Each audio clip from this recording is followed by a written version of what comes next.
Suma teológica. Parte segundo Duae. Cuestión 110. Los vicios opuestos a la verdad. Trataremos a continuación de los vicios opuestos a la verdad. Q109 Inter. En primer lugar, de la mentira y en segundo lugar de la simulación o hipocresía. Q and N. Y por fin de la jactancia, su vicio opuesto. Q 112 y 113. Sobre la mentira se formulan 4 preguntas. ¿La mentira se opone siempre a la verdad como conteniendo alguna falsedad? De las especies de mentira, ¿toda mentira es pecado? ¿Es siempre pecado mortal? Artículo 1. ¿Se opone siempre la mentira a la verdad? Objeciones por las que parece que la mentira no siempre se opone a la verdad. 1. Los opuestos no pueden estar juntos, pero la mentira puede coexistir con la verdad, pues quien dice realmente verdad creyendo que lo que dice es falso, miente, como escribe San Agustín en su libro Contra Mendacium. Luego la mentira no se opone a la verdad. 2. La virtud de la verdad consiste no solo en palabras, sino también en hechos, porque, conforme dice el filósofo en 4 Ethics, según esta virtud dice uno la verdad no solo de palabras, sino también con su vida. Pero la mentira solo se da en las palabras, pues se dice que no es otra cosa que la falsa significación de los vocablos. Luego, según parece, la mentira no se opone directamente a la verdad. 3. Dice San Agustín en su libro Contra Mendacium, que la culpa del que miente consiste en su intención de engañar, pero esto, más que a verdad, se opone a la benevolencia o a la justicia, y por tanto la mentira no se opone a la verdad. Contra esto está el que San Agustín en su libro Contra Mendacium dice: nadie dude de que miente quien dice algo falso con intención de engañar, por lo cual es cosa clara que el proferir cosas falsas con la voluntad expresa de engañar a otra persona o a otro ser es mentira. Luego la mentira se opone a la verdad. Respondo.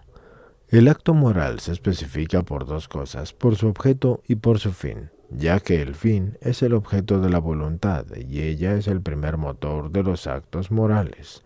Por su parte, las potencias movidas por la voluntad tienen cada cual su objeto, que es el objeto del próximo acto voluntario, el cual, con relación al acto de la voluntad en cuanto al fin, viene a ser como lo material en respecto a lo formal, como lo consta por lo dicho anteriormente, on the Q. LAC. Ya hemos dicho además en Q109 A2, A2, A3, que la virtud de la verdad y por consiguiente los vicios que se le oponen consisten en la manifestación llevada a cabo por medio de ciertos signos. Esta manifestación o enunciación es un acto de la razón que compara el signo con la cosa significada, pues toda representación consiste en una comparación, y el hacerla pertenece propiamente a la razón. De allí el que los animales irracionales, aunque manifiesten alguna cosa, no intentan, sin embargo, manifestarla, sino que ellos realizan por instinto natural ciertos actos que resultan, sin pretenderlo, manifestativos. Pero para que esta manifestación o enunciación sea un acto moral, es preciso que sea un acto voluntario y dependiente de la intención con que obra la voluntad. Por otra parte, el objeto propio de tal manifestación o enunciación o es verdadero o es falso, y a su vez son 2 las intenciones posibles de la voluntad desordenada. Una de ellas expresar algo falso, la otra engañar a alguien, lo cual es efecto propio de la falsedad. Luego, si se dan a la vez estas 3 condiciones, enunciación de algo falso, voluntad de decir lo que es falso e intención de engañar, en este caso hay falsedad material por ser el dicho falso, falsedad formal porque se dice voluntariamente lo que es falso, y falsedad efectiva por la voluntad de engañar. Sin embargo, lo esencial en la definición de la mentira se toma por su falsedad formal, es decir, de la voluntad deliberada de proferir algo falso. De allí la etimología de la palabra mentira. Mentira es lo que se dice contra la mente. Según esto, si uno enuncia algo falso creyendo que lo que dice es verdad, habrá en ello falsedad material, no formal, porque no se tenía intención de decir nada falso. Falta aquí, por tanto, la razón formal perfecta del concepto de mentira, porque lo no intencionado es meramente accidental y en consecuencia no se puede constituir la diferencia específica, pero quien dice una falsedad con voluntad de decirla, aunque resulte que lo que dice es verdad, su acto, en cuanto a voluntario y moral, de suyo es falso y sólo casualmente resulta verdad. Esto es por tanto por lo que se especifica la mentira. Sin embargo, el intento de falsear el pensamiento de otro engañándolo no es lo que especifica la mentira, por más que resulte ser el complemento de la misma. De igual modo que en las cosas naturales la especie se obtiene por la adquisición de la forma, aun en el caso de que no se siga el efecto de la misma. Tal ocurre, por ejemplo, en los cuerpos pesados mantenidos a la fuerza en lo alto para que no caigan, conforme a su propensión natural. Por todo lo cual es evidente que la mentira se opone directa y formalmente a la verdad. A las objeciones. 1. De las cosas se juzga por lo que en ellas es lo formal y esencial, más que atendiendo a lo que hay de material u ocasional, y así es más opuesto a la verdad como a la virtud moral, a que uno diga algo verdadero intentando decir algo falso, que el que se diga algo falso intentando decir la verdad. 2. Como enseña San Agustín en 2 de Doctor y Christ, las palabras ocupan el puesto principal entre los signos y por tanto cuando afirmamos que la mentira es la falsa significación de las palabras, entendemos que todo signo es palabra. Y por eso, quien valiéndose de gestos tuviera la intención de expresar con ellos algo falso, mentiría. 3. El deseo de engañar es elemento integral de la mentira, pero no es lo que la especifica, como tampoco el efecto pertenece a la esencia de la causa. Artículo 2. ¿Es suficiente la división de la mentira en oficiosa, jocosa y perniciosa? Objeciones por las que parece que peca de insuficiente la división de la mentira en oficiosa, jocosa y perniciosa. 1. La división debe hacerse atendiendo a lo específico en la cosa, como consta por lo que dice el filósofo en 7 Métaphys.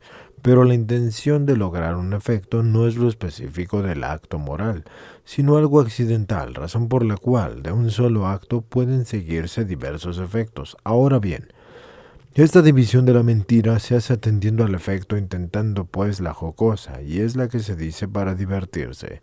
La oficiosa es por su utilidad y la perniciosa es con la intención de hacer daño. Luego esta división no está bien hecha. 2. San Agustín en su libro Contra Mendacium enumera 8 clases de mentira. La primera es la mentira en la enseñanza de la religión. La segunda, la que no aprovecha a nadie y daña a alguno. La tercera, la que aprovecha a uno dañando a otro. La cuarta es aquella en que se miente únicamente por el placer de mentir y engañar. La quinta es la que se dice por el deseo de agradar. La sexta es aquella que sin perjudicar a nadie aprovecha a alguno para asegurar sus bienes de fortuna. La séptima es la que no daña a nadie y aprovecha a alguno para librarse de la muerte. La octava, la que no hace daño a nadie y sirve a alguien como defensa contra la impureza corporal. Por tanto, la primera división de la mentira es al parecer insuficiente. 3. El filósofo, en 4 Ethic, divide la mentira en 2 clases.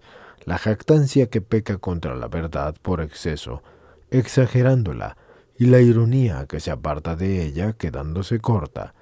Pero estos 2 vicios no figuran en ninguno de los miembros de la división pospuesta, tampoco en la propuesta, y luego parece que se trata de una división mal hecha. Contra esto está el que sobre aquellas palabras del Sal 5:7, tú perderás a todos los que mienten, dice la glosa que hay 3 géneros de mentiras, unas que son saludables o provechosas para alguien, otras que se dicen en bromas, y una tercera clase en la que se miente por malicia. A la primera de estas la llamamos oficiosa, a la segunda jocosa y a la tercera perniciosa. Luego la mentira se divide en las tres clases antes mencionadas. Respondo. La división de la mentira puede hacerse en tres modos.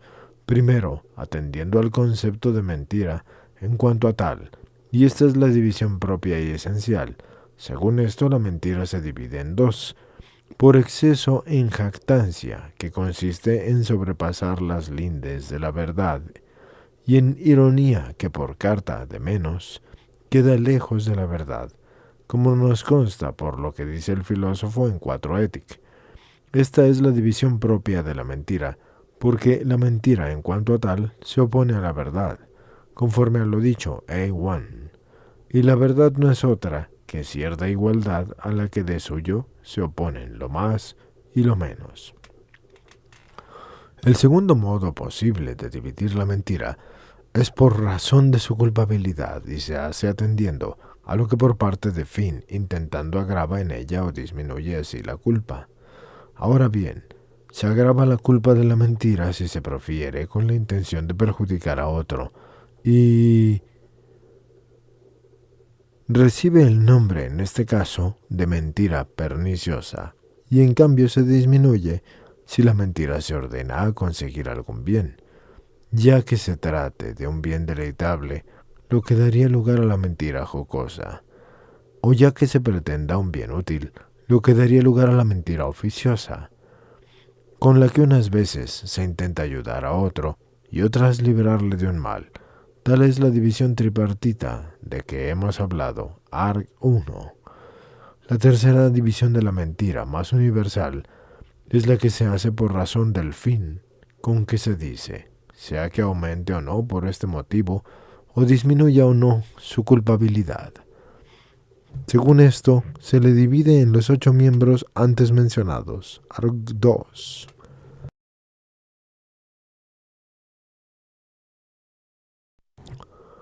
De estos, los 3 primeros se hallan comprendidos en el concepto de mentira perniciosa, mentira que, o bien se dice contra Dios, que es a donde apunta el primer miembro de la serie, que es la mentira en la enseñanza de la religión, o contra los hombres, unas veces con la única intención de hacer daño a otro.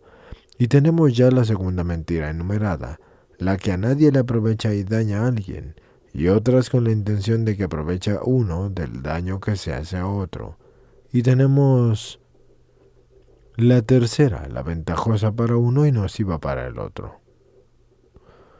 La primera de estas tres es la más grave, porque siempre son los pecados contra Dios los que implican mayor gravedad.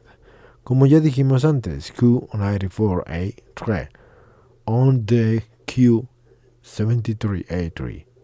La segunda es a su vez más grave que la tercera, cuya gravedad queda atenuada por la intención de favorecer a otro.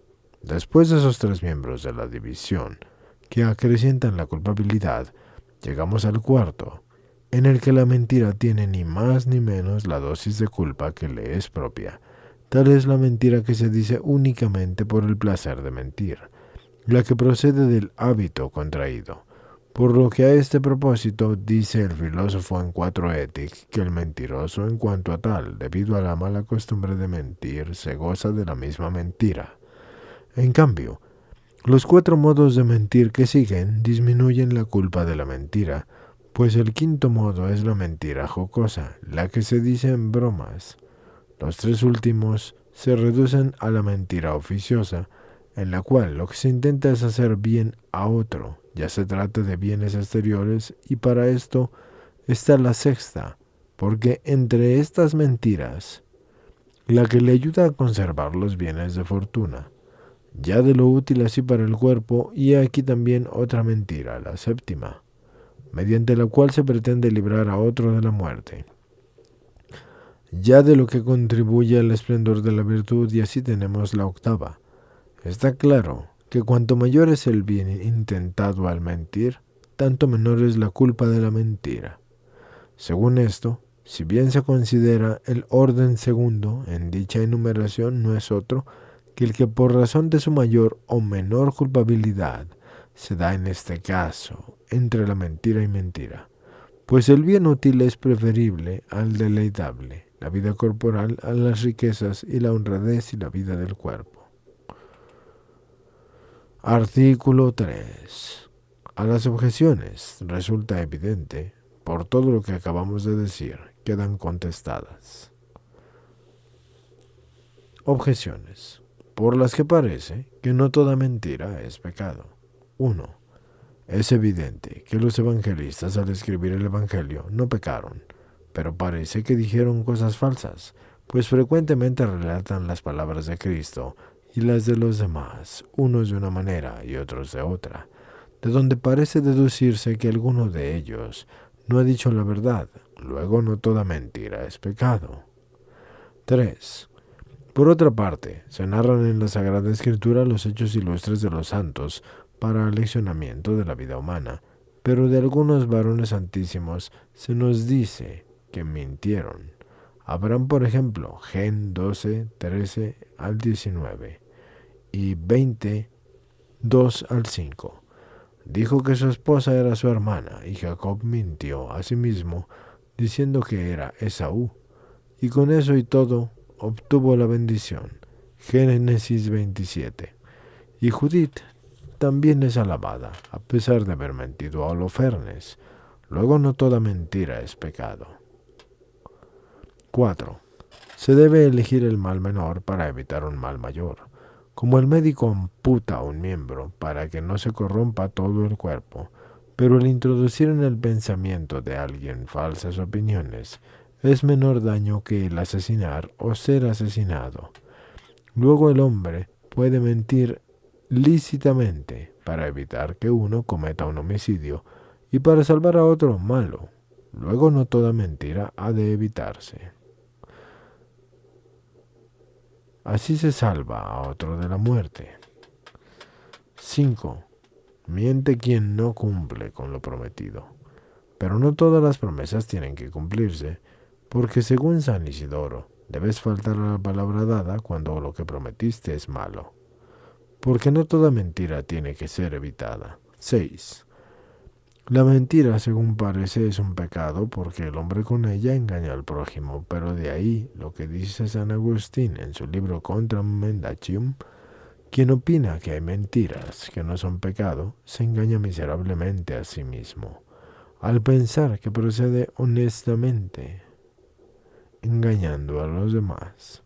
Ahora bien, en toda mentira se dice para engañar, pues con la mentira jocosa no se engaña a nadie. En efecto, esa clase de mentiras no se dicen para que alguien se las crea, sino en broma, por pura diversión. Por lo que incluso en la Sagrada Escritura se encuentran a veces frases hiperbólicas. Entonces, luego, no toda mentira es pecado. Contra esto está lo que se dice en Eclos 7:14. Guárdate de toda clase de mentiras. Respondo.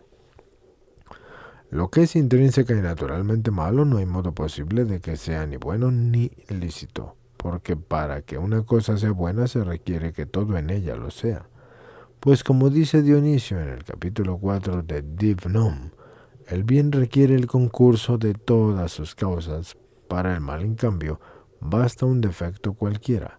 Ahora bien, la mentira es mala, y es mala por naturaleza, por ser un acto que recae sobre materia indebida, pues siendo las palabras signos naturales de las ideas, es antinatural e indebido significar con las mismas palabras lo que no se piensa. Por lo cual dice el filósofo en 4 Étic, que la mentira es por sí misma mala y vitanda, y que la verdad en cambio es buena y laudable. Y por tanto toda mentira es pecado, como lo afirma también San Agustín en su libro Contra Mendacium. A las objeciones. 1. No se puede lícitamente opinar que los evangelios o algún otro libro canónico contiene algo falso, ni que quienes los escribieron dijeron mentiras, pues esto echaría por tierra la certeza de la fe, que se apoya en la autoridad de la Sagrada Escritura. No hay mentira tampoco por el hecho de que el Evangelio y en los demás libros de la Sagrada Escritura se refieran diferentes maneras y de distintas formas en todos los dichos de esto o del otro. Y de allí lo que San Agustín escribe en su libro de Consensus Evangelis Juzga, porque él juzga que no se debe de preocupar en esa dificultad quien comprende que lo necesario para el conocimiento de la verdad es el significado preciso de lo que se dice, por diferentes que sean las palabras con cual se expresa. No cabe pues la menor duda, según conforme así añade allí mismo, de que no debemos dar por hecho que se mienta, porque varios de los que recuerden un suceso que han visto u oído no van a referirlo de igual modo, ni con las mismas palabras. 2. Las parteras no recibieron recompensa por haber mentido, sino por su temor de Dios, y por su benevolencia, que es de donde provino el que mintieran. Por eso se nos dice expresamente en Éxodo 1:2, por haber tenido a Dios y por tenerle temor, las parteras, Dios les dio prosperidad a sus hogares. La mentira, en cambio, que de allí se siguió, no fue meritoria. Como dice San Agustín, en la Sagrada Escritura se relatan las hazañas de algunos personajes como ejemplos de virtud perfecta, y no debe pensarse que ellos, que dijeron mentiras, sí, a pesar de todo, pero algo de lo que dijeron parece que sí lo es. Así que debe entenderse como dicho en sentido alegórico o profético, y de allí lo que dice San Agustín en su libro Contra Mendacium. Tenemos que creer que todos los dichos y hechos son de aquellos hombres que desempeñaron un papel importante en la época del profetismo y que están recogidos en la Sagrada Escritura, y lo dijeron e hicieron actuando como profetas. Abraham, por su parte, como escribe San Agustín en Quest Gene, al decir que Sara era su hermana, quiso ocultar la verdad, no mentir, puesto que la llama hermana porque era hija de su hermano. Y así se deduce de lo que el mismo Abraham dice en Gen 20:12. Ella es de verdad mi hermana, hija de mi padre, aunque no de mi madre, porque efectivamente el parentesco le venía por parte del padre. A su vez, Jacob declaró alegóricamente que él era Esaú, primogénito de Isaac, porque era verdad que el derecho de primogenitura se le debía en justicia a él, y se acostumbraba a hablar así bajo el impulso del espíritu profético para indicar que se trata de un misterio, porque es lo cierto que un pueblo menor, el de los gentiles, había de suplantar al primogénito, o sea, al pueblo judío. Gen 25:23. Otros, en cambio, son alabados en la Escritura, no por ser desechados ni dechados de virtud tampoco, sino por ciertos destellos de su propia virtud, en cuanto a que aparecían en ellos sentimientos nobles, que los impulsaban a hacer lo que no debían. Es así como se alaba a Judith, pero no por sus mentiras, a Holofernes, sino por su deseo de salvar a su pueblo, por lo cual arrostró todos los peligros, aunque pudiese decirse también que en un sentido místico hay verdad en sus palabras. 4. La mentira no solo es pecado por el daño que causa al prójimo, sino por lo que tiene de desorden, como acabamos de decir en la solución. Pero no se debe usar de un medio desordenado e ilícito para impedir el daño y las faltas de los demás. Lo mismo que no es lícito robar para dar limosna, a no ser en caso de necesidad, en que todo es común. Por tanto, no es lícito mentir para librar de cualquier peligro a otro. Se puede, no obstante, ocultar prudentemente la verdad con cierto disimulo, como lo dice San Agustín en Contra Mendacium. 5. Aquel que promete algo, si tiene la intención de cumplirlo, entonces no miente, porque no hay contradicción entre lo que habla y lo que piensa. Pero si no pone por obra lo que ha prometido, en ese caso parece que falla a la fidelidad por cambiar de propósito. Y sin embargo se le puede eximir de culpa por dos razones. La una es que si lo prometido es manifiestamente ilícito, ya que entonces pecó al hacer esa promesa, y hace bien al cambiar de su propósito. La segunda es si han cambiado las condiciones personales o las del negocio en cuestión, Pues conforme dice Séneca en su libro de Benefic, para uno que está obligado a cumplir lo prometido se requiere el que ninguna circunstancia haya cambiado, porque de no ser así, ni se fue mentiroso al prometer, por haberlo así hecho sinceramente. Y en el supuesto de que se mantendrían o se mantendrán las debidas condiciones, tampoco se es infiel por no cumplir lo prometido si las condiciones no son las mismas. Por tanto, tampoco mintió el apóstol al no haber ido a Corinto, a donde prometió que sí había de ir, como lo leemos en 2 Cor 1, 15, 16, 5, por las dificultades que le sobrevinieron. 6. Una acción puede considerarse atendiendo a dos cosas, la primera a su propia naturaleza, la segunda al sujeto que la realiza. Así pues, la mentira jocosa contiene con naturaleza lo típico del engaño, aunque por parte del que la dice no haya intención de engañar, ni se engañe a nadie por el modo de decirla. Nos ocurre algo semejante con las expresiones hiperbólicas o figurativas que encontramos en la Sagrada Escritura, porque como enseña San Agustín en su libro Contra Mendacium, las frases o acciones simbólicas no son mentiras, porque todo enunciado debe referirse a lo que con él se expresa, y toda frase o acción figurativa expresa lo que simbólicamente da a entender a aquellos a quienes va dirigida. Artículo 4. ¿Es pecado mortal toda mentira? Objeciones por las que parece que toda mentira es pecado mortal. 1. Dice el Salmo 5.7, tú perderás a todos los que hablan mentiras, y en el libro de la Sav 1.11, la boca embustera le da muerte al alma, pero la perdición y la muerte del alma solo los causa el pecado mortal. Luego toda mentira es pecado mortal. 2. Todo lo que se opone a los preceptos del decálogo es pecado mortal. Pero la mentira se opone al precepto, diciendo, no dirás falso testimonio. Ex 20:16. Luego toda mentira es pecado mortal. 3. San Agustín dice en 1 de Doct Christ que ningún mentiroso por el hecho de mentir guarda la fidelidad debida a su palabra, pues lo que pretende es que la persona a la que miente se le dé crédito a lo que él, por su parte, puesto que miente, no cree. Pero todo transgresor de la fidelidad debida a la palabra es inicuo, y a nadie se le llama transgresor o infiel o inicuo por un pecado venial. Luego ninguna mentira es pecado venial. 4. El premio eterno no se pierde si no es por el pecado mortal, pero por la mentira se pierde la recompensa eterna, conmutada en algo temporal. Pues dice San Gregorio que en la recompensa de las parteras se nos da a entender lo que la culpa de la mentira merece, puesto que el premio a su benignidad que pudo habérseles dado en la vida eterna se les conmutó por una recompensa terrena al ir precedido de una culpa, la de la mentira. Luego, aún la mentira oficiosa, la cual fue de las parteras mentira según parece levísima, es un pecado mortal.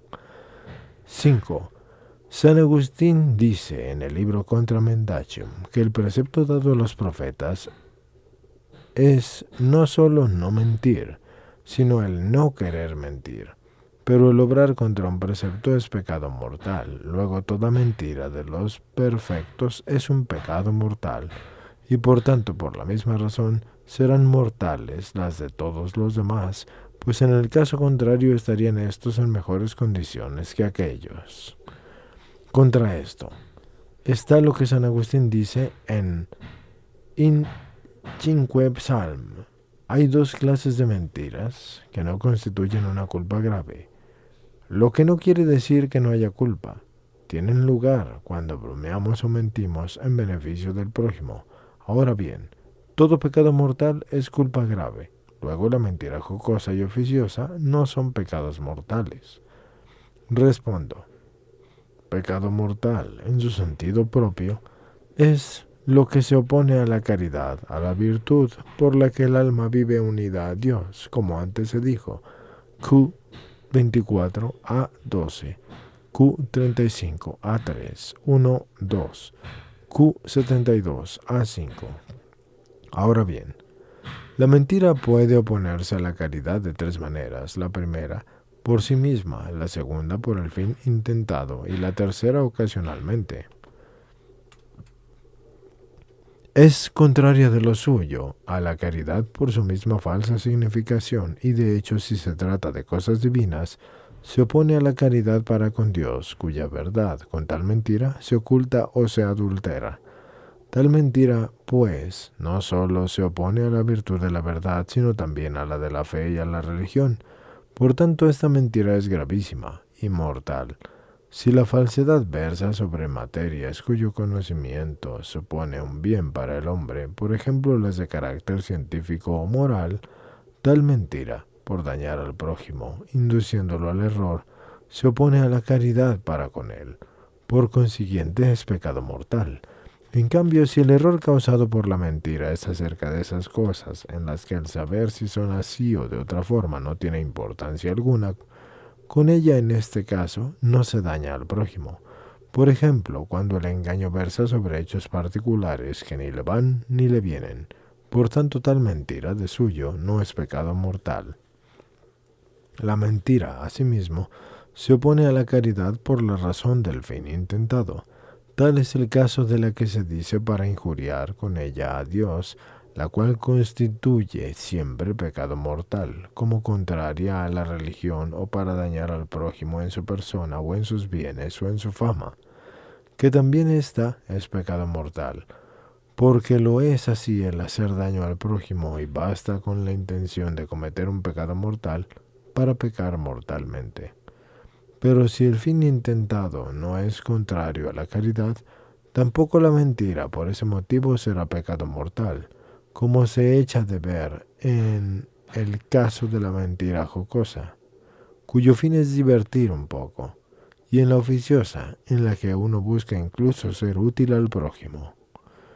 Ocasionalmente, por fin, puede ser la mentira contraria a la caridad por razón de escándalo o de cualquier daño que de ella se siga.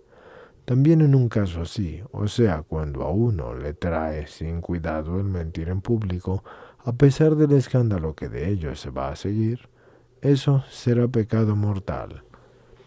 A las objeciones. 1.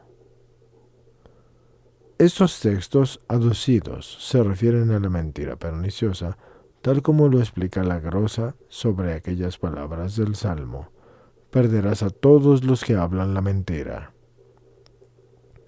2.